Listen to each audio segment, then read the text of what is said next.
Yo, we are back again. What is happening with the lighting? I'm thinking I have to say it. Yeah, so obviously back again with the Facebook Live. Make sure you love, like, and how to feed my ego again. So we've got some real good questions actually today. Unfortunately, it is just me. I don't know what is going on with this lighting. Yeah, unfortunately, it is just me. Do I stay there? I don't know. Yeah, so it is just me today doing the Facebook Live and answering the questions. So if you have got any questions, obviously just jump in and send me the questions through as well. So I am Matt, I am Nathan, hi Tom. So in fact, I'll start with your question first actually, Matt. So what you said was, when increasing your training intensity, is it better to hit muscle groups twice a week rather than sticking to the usual chest, back, legs, shoulders and isolation on arms? So if you're wanting to develop a muscle, you are far better hitting it 2-3 times a week. So let's say, for example, that's better, you can see me properly. So let's say, for example, your arms is your weak link, then you'd want to hit it 2 or 3 times a week. And that's why, let's say, for example, what I get a lot of my guys doing is push-pull legs, and then I'm getting them hitting each muscle group 2 times a week, hitting them with more frequency, and I can hit them with more volume over the week. So rather than doing chest on a Monday and hitting 30 sets in that workout, we can then go 10 to 12 on a Monday, 10 to 12 on a Wednesday, 10 to 12 on a Saturday. So we're still hitting 35 to 36 sets, but not only are we hitting more volume over the week, the intensity is so much higher. So therefore, the sets that we are actually doing are far better. And you'll notice that you will grow so much better from doing this, because if someone comes to me and said, "Oh, Danny, I can do 30 sets of chest on a Monday," I'm like, "Bullshit, mate." Because you're not actually doing it properly. Like, I reckon 10 to 15 sets max is what you can do if you're going all out and know how to train properly. So yeah, hitting it Monday, Wednesday and Saturday is a lot better if you wanted to change that muscle group. If I told you you've got to add 2 inches to your chest, you would not hit you've got to add 2 inches to your chest in 3 months, you wouldn't just hit it once a week. You'd hit it at 2 or 3 times a week if recovery allows. So I hope that kind of answers your question. Jeff, so also, what is the best exercise for losing belly fat, or is it just making food better? Yeah, so when it comes to belly fat, I ask this all the time, and people will say, "Oh yeah, Danny, what about this exercise for losing belly fat?" No exercise, you cannot spot reduce body fat. So doing crunches and doing planks will not lose body fat off that area. But what we can do is try and get in a calorie deficit. We can weight train, we can have a higher protein diet, and then we can supplement with cardio alongside of that and manage stress.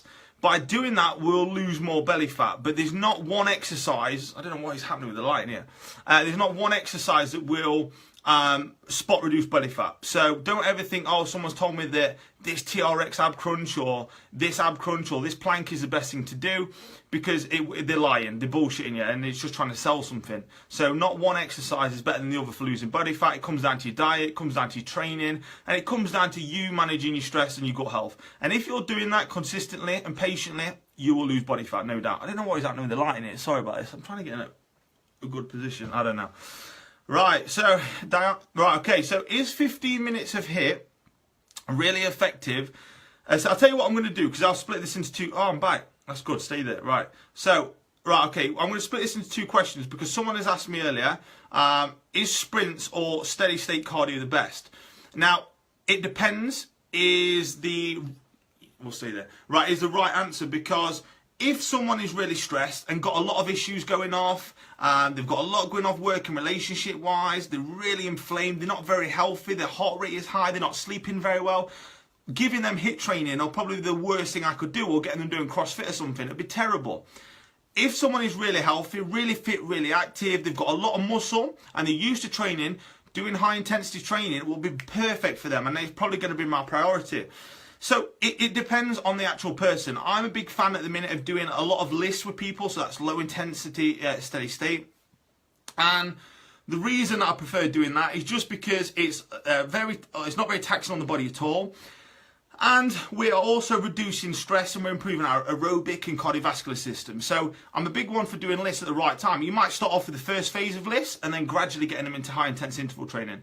But I can't give an answer saying it's HIIT better than list. It totally depends on the person. And if someone's advocating, "Oh yeah, it HIIT's better," or "this is better," they're not basing it on any one person. So if you are fit then 15 minutes of HIIT and healthy and no issues. 15 minutes of HIIT is going to be really effective.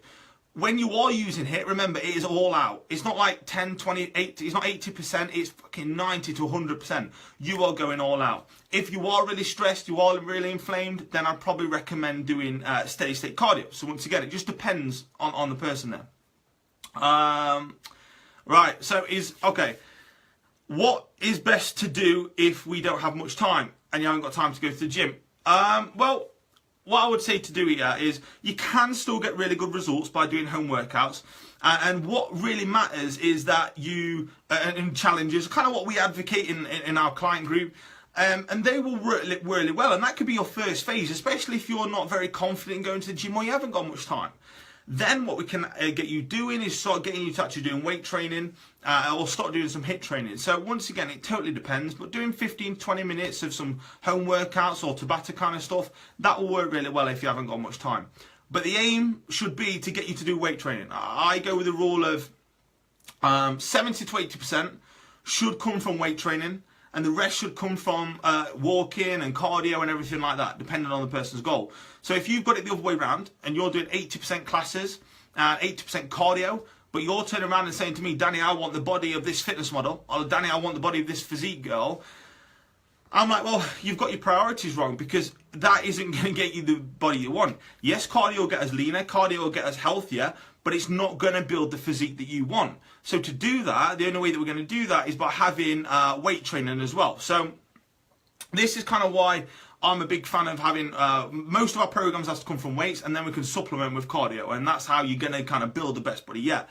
If you're just relying on cardio in classes, you're probably not going to get the body that you want. Even if you're working really hard, your diet's on point, you're still not going to get the body that you want, if I'm being totally honest with you. So, yeah, I think that answers the question, really. I think Matt said, hello, Claire, hello, Josh, hello, Matt. Okay, so Matt said, as my goal is to gain muscle and get leaner, is it wrong to do more cardio than muscle workouts? 100%. If you're wanting to build muscle, change your physique and get leaner, like I said, you've got to do weight training, and that should be your priority. Alongside of that, you can do some cardio if you really like running, or you just want to keep healthy and fit. But what we'd have to do in that situation is just take your calories a little bit higher. And don't worry, if you don't know how to weight train, don't worry. We can show you how to weight train. We have videos and everything like that, so we can kind of help you with that. Hello, Johnny. Hello, Scott. Hope you're all right, mate. Okay, so can you eat some junk and get lean? Now, I'm not a big fan of, I'm just going to take a little bit of water, I'm a bit thirsty, saying, can you have cheat meals? Because cheat is never a good idea. Anything that you cheat at probably isn't very good. So what you want to be saying is, yeah, you can have a little bit of foods that you really enjoy. And what we kind of say to our clients is, look, yeah, 80 to 90% of our diet is going to come from real whole food. And then we might have 5, 10, 15% of foods that you do really enjoy in moderation. And so that might be from, like, if you really love donuts, or you really love muffins, or you really love this or that. We will try and get that in your diet. And this is a reason why. Because if you totally take away that from your diet, and we go, all right then, mate, you're just going to have fish and rice cakes. Fucking hell, well, who's going to enjoy that diet? Not me, I tell you. So what we've got to do is go, right, we want to get things in that you enjoy in the diet, because that means that you're going to stick to your diet for not 1 month, not 3 months, but 6, 12 and 18 months. See the journey ahead, and you can see the process. And I always say to people, can you do your diet in a year's time? And if you turn around to me and say no, then I'll say, well, it isn't a very good diet then. Because, and that's the same when people ask me, is keto a good diet? Keto is a good diet, it'll work like anything else because you're in a calorie deficit. But in my opinion, because I've done keto to get lean for a photo shoot, would I do keto again, and do I recommend it? I only give it to people if they've got issues going off, but I wouldn't recommend it as a good diet to get lean, because it's fucking, you're taking away carbohydrates, and everybody enjoys carbohydrates. All your favourite foods are from carbs, so why would you remove that? Once again, it's not a very good diet, in my opinion, that you can stick to long term. So yeah, you can eat junk and still get lean, or bad foods as you might say, but it just comes in moderation. It comes out structuring and planning your diet really well, which we can do. So yes, okay. So is it all about a calorie? Okay, we'll do this one first. So what do you think to Juice Plus and Herbalife? Right, Okay, so if you're asking this question, I know you're going a little bit far wrong here, because any kind of juice or shake diet will work for the first 2 or 3 weeks. You'll lose weight. Why? Because you're eating less and you're eating, hello Zara, you're eating absolutely fuck all. So of course you're going to lose weight, but it doesn't bed in good habits and routines. And what you usually find with this person that does juice and shake diets, oh, I've lost a stone in 2 or 3 weeks time. Go and see what they look like or what they're doing in 3 months time. And I guarantee you they're either back to the same weight or they put an extra stone on, because they've pulled the calories down so far or so low, and then they can't, they put it down so low, then they go and have Nando's and it's 1,000 calories, have a little bit of this and that, and they're like, oh God, I feel like it's gone straight back on my hips, so I'll put that weight back on. Yeah, you have, because you pulled your calories down so low and you've not been eating. And another reason that juice and shake diets are not a good idea is because it doesn't embed your foundations. Now, people don't want to hear this and people don't really take it seriously, but your foundations are your habits and your routines. And if you're not addressing any of this, then you never, hello Steph, you right mate? Then you're never going to get results for a long period of time. You might get results for 2 weeks, 3 weeks, 4 weeks. Willpower might pull you through, and you'll keep going because you've seen a bit of progress. But what's going to happen when you get a little bit emotional, or you're stressed, or you're a little bit tired? Well, guess what's going to happen? Because you haven't got those habits in, you ain't got those routines in, and you haven't got a plan laid out, then that's why you're going to kind of go off track. And that's why I'm never an advocate of juice or shake diets. They never ever work well. So stay away from juice or shake diets. If someone says to you do juice or shake diet, just say fuck off, because it's never ever going to get you results that you want, and you will be fatter in the long run, and it's never going to be good for your health. All right, so is it all about a calorie deficit to lose weight? Yeah, you do have to lose weight and to lose body fat, you do have to be in a calorie deficit. What a lot of people are missing right now is, obviously, people in a calorie deficit, but there's a load of these macro guys that are just saying, oh, it's all about macros, which, yes, it is, because you have to be eating less than you're currently putting out. But one of the main things, hello Natalie, but one of the main things is that you've also got to optimize your metabolism, you've also got to optimize your gut, and you've got to manage stress. So what I do with every client is I go, right, let's bring your heart rate, let's get you fitter, let's get you healthier, let's pull your stress levels down. If they've got gut problems, let's improve your gut function. If you're not sleeping very well, let's improve your sleep. Why? Because the healthier we make you, the better and the quicker your results will be. If people just chase results straight away to the detriment of their health, and I know this because I've been that person a few years ago, where I smashed myself into the ground, I thought I was invincible, I'd eat fuck all and I'd train lots, and then I got loads of different gut issues when I did a load of different testing. So then I've been working on fixing that. So I know, because I'm coming from a point where I have had different issues, so that's why I preach health so much, and by preaching and getting results and making you healthier, your performance, your mental clarity, your focus, your drive, your sleep, your health, everything, and your body will improve and change so much quicker by improving your health first. So that should always be your first pillar.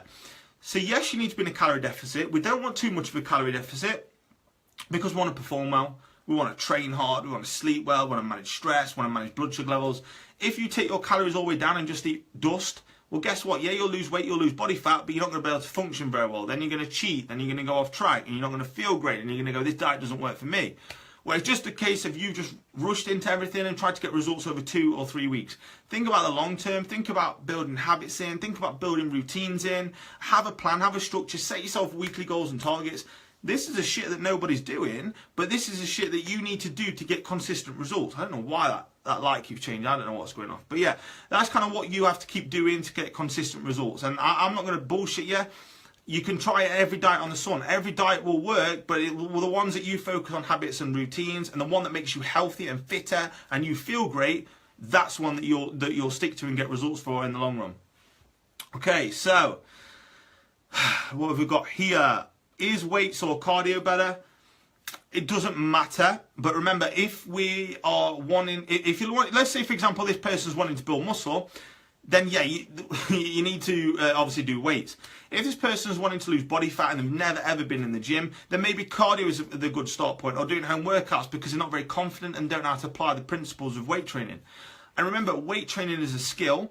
So you need to keep doing it and doing it. You're never going to get it first time. I'm still learning now, and I've been doing it 8, 9 years. So you're just learning all the time of how to optimize things. But If you're wanting to build the best physique and the body that you want on the beach, so when you go into the beach and you want to look good in your short shorts for Ibiza, or you want to look good in your bikini, you're going to have to do some form of resistance training, because you're going to have to develop the muscle, you're going to have to develop the physique, which cardio can't give you.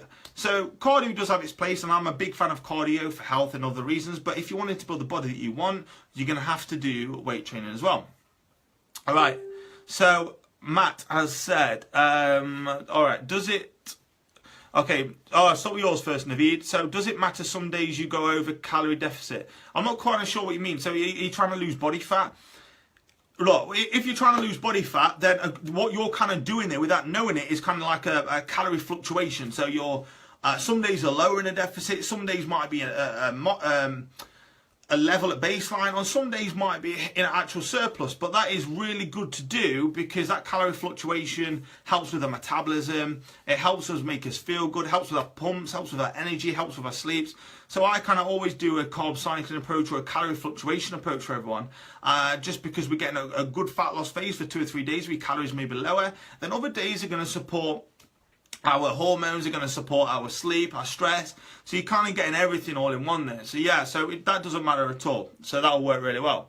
Okay, is it good to have 2 breakfasts and 2 lunches and 2 dinners to get some calorie intake? Wow, I don't know how you're going to do that. But yeah, so, well, if you're having 6 meals a day, that's kind of what you're saying. Of course, that's going to help, because it's going to help with digestion. Now, digestion is really stressful on the body. People don't realize this, especially if you're having a high protein diet and you're having a lot of saturated fat in your diet from animal fat, so from beef or lamb or anything like this. So I try and get my clients to eat a little bit more. So it might be, if they're eating 1 meal a day, I'll try and get them eating 2, 3. What's happening? It's lighting, man. 2, 3, 4, 5 meals a day. The reason I'm doing that is just because it's ease on digestion, not because it sparks metabolism, because that's bullshit. But it's just because it's ease on digestion, and it kind of doesn't make them feel as hungry, and it's easier to stick to the diet, and the blood sugar levels won't fluctuate as much. So yeah, I mean, eating that amount of meals, mate, if you can do it, is great. Make sure you've got some digestive enzymes in there. Make sure you're chewing your food. Make sure you've got some fibre in there. And people kind of, when they're bulking, will go high carb, which is great, and they've got a good amount of protein. But also make sure you've got some fats as well. So it's just kind of covering all angles. Once again, if you don't know how to do that, then just reach out and ask us, and we can kind of do it. Because the key to building muscle is not getting fat. So what a lot of people think is, oh, Danny, I had 2 stone this winter. I'm like, all right, mate, yeah, well, let me see how well you look in the summer, because theoretically, you're never going to add 2 stone of good weight. So you might add, theoretically, if you only added 3 or 4 kilos, but you've kept quite lean, that to me is a lot better off season. So then when you diet for IB for this summer, you go, well, look, I've kept all my muscle, I haven't got to go as aggressively, I can take my time with the diet. Whereas, let's say, I don't know, bodybuilder Brian, he's done, I've got no offence to bodybuilders or anything, I love bodybuilders, I love bodybuilding, but I'm just giving you an example, so before someone gets someone back. Yeah, so let's say he puts 2 stone on over winter, but then it gives him 12 weeks to get lean. Well, what's going to happen there is that guy is going to have to go so much more aggressively with cardio and cutting his calories. So all that weight that he has put on, he's a lot more likely to lose that good weight, because he's got to be a lot more aggressive with his diet and his training. So one, you should take your time when you're dieting and go for a little bit longer, but also try and add good weight. Every 2 weeks, assess your measurements. Every 2 weeks, assess your photos. Every 2 weeks, assess your performance. Is it improving? How are you looking? Then assess if you need to do another calorie jump. If you're just winging it, then you're never really going to get the physique that you want. I mean, the amount of people that I'll say, what are you doing chest-wise? And they go an incline bench, decline bench, flat bench. There's no really thought process behind it. If you're wanting to develop your upper part of your chest, well, let's focus on shoulder stabilization. Let's focus on working that area. Let's focus on developing it. Let's not wing or hope. Let's just fucking do it. And let's get a plan to actually kill it. Because you could waste 1 year, 2, 3, 4 years trying to build muscle and never really change. Like, you'll see some lads in the gym that have been there 10, 15 years and they look exactly the same. And it's just because there's no thought. Either they don't care about it, that's fine. Or if they do care about it, it's just because there's no thought process there. So you'd rather take 90% of that time off, learn how to do it properly, and your physique will develop so much quicker and you will look a lot better this summer. And it's not too late now. I mean, it's March, so you've got another 1 or 2 months for if you need to add a little bit more muscle. And then you could do a 8 to 12 or 16 week cut, depending on when you're going away, for your diet. And don't go too aggressive. Keep high protein, keep your calories high, maybe just add a little bit more cardio in, and that will get you leaner without to the detriment of losing too much muscle. Alright, hello Nick, hello Sarah, hello Lee, hello Joe. So hello Chris. Right, so yeah, I hope that kind of answers your question there. Right, so what is the best way to do intermittent fasting? Now look, intermittent fasting is a great tool, and the reason that people go, oh yeah, I'll lose more weight when I do intermittent fasting, yeah, because you're only eating for 8 hours. So let's say, for example, you don't eat for 14 or 16 hours. On intermittent fasting, you have like an 8-hour window or a 10-hour window where you'll eat. So you're not eating for 14 hours. So yes, you're going to eat less calories, but that's just because you're not eating for the other point of the day. There's not no magical thing to intermittent fasting. It's not like, oh, this is better for fat loss. It's just because you're not eating as much. Now the key to it, with doing intermittent fasting, it works really well for people that have got a busy lifestyle. They don't like cooking, they like eating out. So you could eat your first meal at 12, or don't like breakfast. So you could have your first meal at 12 p.m. and your last meal at 8 p.m. You're going to have two to three meals. You're going to make sure you've got plenty of fibre in there. You're going to have a combination of fats and carbs and high protein. So it does work really well. Do I use it with everyone? No. Have I got some people doing it now? I think I've got one person doing it. It all depends on what their results are. I mean, I wouldn't use it for muscle gain or for adding muscle. I could use it for fat loss. Now, if you're wanting to do it for health reasons, then the difference here would be that you would do a prolonged fast. So, not in this group, but in my client group last week, I did a 48-hour prolonged fast, which was tough. It wasn't easy, I'm not going to lie to you. And so basically the reason I was doing that prolonged fast, so a 48-hour fast, was for cell regeneration, to help with stress, to help with improve my gut function, to help with my immune system, and it made me feel great. My mental clarity and mental performance was really good. And people will say like, oh God, I'd feel like really shaky, but my diet up to that point was really good, so the fasting was a lot easier. People will say, well, oh, I won't be able to concentrate, I won't be able to focus. Well, actually, your concentration and your focus is a lot better on a prolonged fast because you're running on adrenaline. Because your body doesn't know that you're going on a prolonged fast. It's like, well, where am I going to get my next meal from? So your body, if you can imagine 2 million years ago, it couldn't be like, well, I've got no food, so I'm going to be tired, let's just curl up in a ball. No, it uses adrenaline because it needs to get you food quick. So that's why on a prolonged fast, you do feel like you've got so much energy and you do feel great. Now, you need to make sure you've got electrolytes, you've got plenty of salts in there. You need to make sure you've got plenty of water. And in all honesty, don't go and try this right now. I'm just saying this to everyone that's watching. Don't go and try this if you don't know what you're doing, because you'll cause problems. I know what I was doing. I knew how to balance my electrolytes. I knew how to look after everything. And I could track my blood sugar levels, and I tracked my heart rate and my heart rate variability. So I knew kind of what was going off. If you don't know any of that, don't do it. I'm just explaining what a prolonged fast is. And yeah, so I was using water in that time, and I had a few black coffees. Now I didn't use it for fat loss. Obviously I'm going to lose a little bit of weight. Didn't lose any muscle at all, but I was doing it for health reasons. So if you're doing it for health reasons and you're looking more of a prolonged fast, intermittent fasting does work for fat loss, like we say, but we're not really using it for health reasons. But intermittent fasting is no other better than carb cycling. It's no other better than any other healthy diet. It's just that you're not eating for an extended period of time. Okay, so I think this is the last question. So if you've got any questions, speak up and ask them now, and I'll kind of get them through. Last question is, what is the best exercise for chest? Right, here we go. So there's no best exercise for chest. If someone says, right, you must do a pec day, right, you must do bench press, you must do dumbbell. No, it totally depends on the person. Everyone's got different size arms, different size levers. Everyone's got a different size rib cage. Some people might be really internally rotated. Some people might have no shoulder stability. So when we look at a client's photos and they send them through, I look at their posture and I look at what will be weak and what will be strong. I can just see it from looking at how their posture is and their positioning of their chest and their lats and everything like this. So then I'll go, all right, well, certain exercises aren't going to be better for you right now. We're going to work on shoulder stability, we're going to work on activating your chest, then we're going to get these exercises in that are going to work for you right now. Then the aim might be to get these the bench pressing in the next phase or the next phase after. But it also comes down to execution. So I could give someone a 10 kilo weight and it fucking murders. And I could give another person 120 kilo bench and they're not feeling anything. Now, what that tell me is that person that's doing the 120 kilo bench, they aren't doing it right. If you're telling me you're feeling it all through your shoulders, your traps and your triceps, your positioning's wrong, your abs aren't drawn in, your shoulders and your traps aren't pinned down, your elbows probably aren't wide enough. And I can see this from, and probably you're not activating your chest, so when you're going down, you're not being able to contract from the bottom. So what is firing out the bottom? It's going to be a lot of shoulders and traps. And I see this all too often when I see lads in the gym, they've got massive arms or massive delts and they've got a little chest. I'm like, well, I can see where you're going wrong on your programming. I know that's pretty bad to look at people, but it's kind of, I can just see by spotting someone what their techniques are or what the technique's like in the gym. So yeah, there's no real best exercise for chest. It totally depends on the person. Totally depends on, and what I try and do with every phase is we use it. Me and Matt use like a primer phase for 2-3 weeks, and then that primer phase is to get you to be able to learn and to execute and to feel a muscle. So getting you to be able to contract and be able to fire from your pec when you're doing a pec deck. And if I can get you to be able to execute that on a tiny weight or a smaller weight than what you are, we'll have to half the weight by 50%.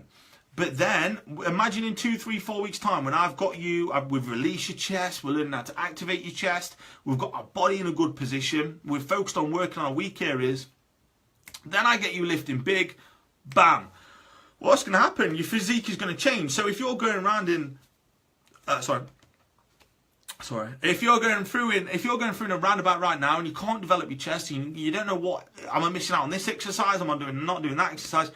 It probably isn't the exercise that you're doing. It's that you're not executing it properly, and there's no actual plan to your programming. You've got to understand why you are doing things and what the thought process is behind it. Just because your mate is doing, I don't know, your mate is doing bench press and decline bench, so you're just going to do the same as him. Well, your mate might have a rib cage like Arnold Schwarzenegger, so whatever he does, his chest is going to grow.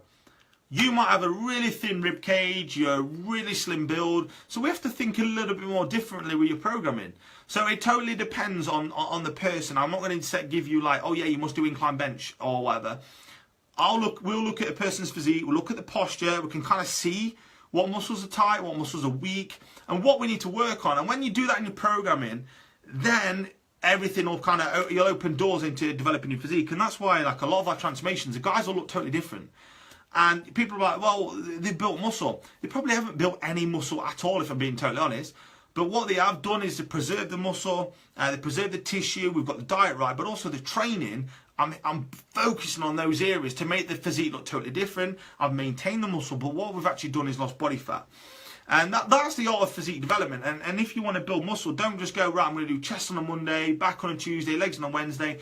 Actually think a little bit smarter about your programming. Why are you doing a T-bar row for back? Why are you doing a rack pull? Why are you doing a pull-up? Why are you doing... I mean, everyone at the minute is using bands and everything. And I'm like, why are you using that band? Why are you doing that? And obviously, people can't really answer that and they're just following other people. So you need to have a little bit of thought process why you're doing things. And why you're putting it in your programming. So... yeah, so I've kind of gone a little bit off track then. I can't actually remember what the the question was. But anyway, I was you back chest, yeah. So there's no actual best exercise for chest. It totally comes down to your program, totally comes down to the person. So kind of hope we got that answered. Let me see if I've got one more. See if I can whip one more out while I am on. Okay, oh yeah, this is a good one. So, okay, yeah, we'll answer this one. Right, so, it's, okay. So, what this person has asked is, why do I track heart rate? Now, okay, I think it was Donna. So, Donna's asked, why do I track heart rate? Now, the reason I track heart rate with every single client, because I'll get them to track the heart rate and the heart rate variability. I'm not going to talk extensively about that now, but I get them to track it because remember, what my first pillar is with every client is making them healthier. So, let's say, for example, Johnny. Johnny has got a heart rate of 97. Johnny might have used a lot of steroids in the past. Johnny might have done a lot of drugs and alcohol. Johnny might not have done any fitness. He might not have done any of these things. That's fine. But his heart rate now is 97. He's started to get a little bit of psoriasis. He's started to get headaches. He's constantly in pain. He's getting stomach aches. He's getting headaches. Well, when someone's heart rate is at 97, you'd expect that from someone that is really overweight or really unfit. So when they are at 97, you imagine a Premiership footballer or an elite level swimmer, their heart rates are probably going to be late in the 40s. So a healthy heart rate is between 50s and 60s. So if you're anywhere above 70 right now, as soon as you wake up, we need to bring that down. So I thought first process should be to bring your heart rate down. When we bring your heart rate down, we improve your cardiovascular and your aerobic system. We're naturally making you a lot healthier. Now people say, yeah, well Danny, I don't give a fuck about heart rate because I want to build muscle, I want to get big. Yeah, well, if we lower your heart rate, you are going to be a lot fitter. So then rather than you being able to do 40 minutes max out in the gym, we'll be able to do 60 minutes or 70 minutes. Or we'll be able to get better pumps, or we'll be able to have more energy, and we'll be able to go for longer. So yeah, so if your heart rate's 97 and you're not overweight and you're not unfit, let's say, then what it's telling me, there's some kind of stress in your body. So you're not sleeping very well. So if you're not sleeping very well, obviously your heart rate's going to be a little bit elevated. Are you stressed from work or relationships, or are you doing the wrong kind of training for where you're at and your lifestyle's at right now? Then if it is, then what we can focus on doing is whipping all that around, changing it all around and getting your heart rate back down to 70 to 60. When we've got your heart rate in the 50s and 60s, wow, then I can smash you, I can beast you in the gym, and we'll get you a lot fitter and a lot stronger and change your physique a hell of a lot quicker. So the healthier we get you, the better your physique will develop, because you'll be able to work harder and you'll be able to recover more, which means we'll be able to train a lot harder. So that's why I kind of track heart rate. Okay, right, Matt, so what should I do to get past the burn when working out? Right, Matt, I'm going to be brutally honest with you right now. Man up. So, well, all right, let's go back a little bit. Right, so everybody can get to 10 reps. So if I put on someone's program, right, bent over row, 10 reps. Well, everyone can get to 10. I ain't interested if you can get to 10. If you can beat your set every time, and I give my clients a 5% rule. Now, obviously, try and beat it by 5%. You're never going to beat by 5% every week, but what that does kind of breed is that you're going to work out hard, the intensity is high. Now, let's say, for example, you get to 11 reps, Matt, and you get to 12 reps, and you get to 13 reps. Well, what's going to happen there is that we are going to get... sorry, I've just got some messages come through. Yeah, so when we've got 11 reps, 12 reps, we're working harder and we're getting stronger. Everyone can get to 10, but let's get to 11, 12, and 13. That's what's going to develop muscle. If you can push past that burn, and when you push past that burn, that's when you'll notice that your physique will start to develop even quicker. So, I mean, the difference is that people that grow the physique better as well can just handle pain a lot better. So what I would say right now is, Matt, is just try and focus on, right, I know I can get to 10. Let's try and hit 11. Let's try and hit 12. Have a logbook. Try and beat your session every single time. And it's brutally honest. Like I say to my clients, I'm not getting results. Man up, because your results aren't on... You're not pushing yourself hard enough in the gym. And it's just, I have to be honest, I'm not going to bullshit you. Otherwise, you're not going to get the results that you kind of want. Now, okay, let's put it on the other foot here right now, Matt. Let's say, for example, your heart rate again. Your heart rate is elevated. And we are not very well. We are very unfit. I'm not saying you are, by the way, Matt. And you're not very healthy. Well, you're not going to be able to handle lactic acid very well. So as soon as you get like a build-up of lactic acid in your muscles, you're like, fucking hell, I can't deal with this. But that could just be because you're not very healthy. So we once again have to get you healthier, then you can handle the lactic acid build-up a lot better. So yeah, otherwise, if you haven't got any of those issues and your heart rate's fine, it's just a case of manning up, beating your figures, tracking it. Another good way, and this is a real good way that I use with my clients, is I do stuff like muscle rounds or rest pause sets. So, let me have a little drink. Okay, so, rest pause set. Now, let's say, for example, Matt, you get to 10 reps, okay? We get to 10 reps and you think, I can't do no more yet, Danny, I just can't do it. Take 10 seconds or take 10 breaths. Bam, bang another 2 or 3 out. Take another 10 reps. 10 seconds, bam, bang another 2, 3 out. Because then what we're doing, a weight that you could do 10 reps with, we've now done 12 or 13, or we've now done 15 or 16. And this is an intensifier that makes you work harder. So it's a thing called myo rep, so it's just like a rest pause set. That's kind of what that is. Or you can do muscle rounds. Now, muscle rounds are my favourite. They're fucking brutal. So let's say, for example, we're using a lateral raise, yeah? And we do 8 reps. We've got down on our plan that we're going to do 8 reps with a lateral. I don't know why I'm clapping and doing that. I don't know why I'm doing that. But anyway, we're doing a lateral raise and we are doing 8 reps.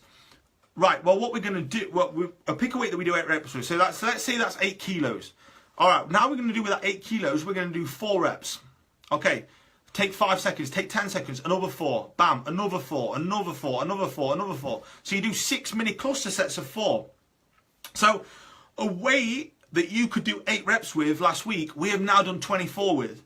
And you're like, wow, that's one of the quickest ways of actually getting stronger, because if you can't push past nowhere, then I break it up into little cluster sets or muscle rounds or whatever.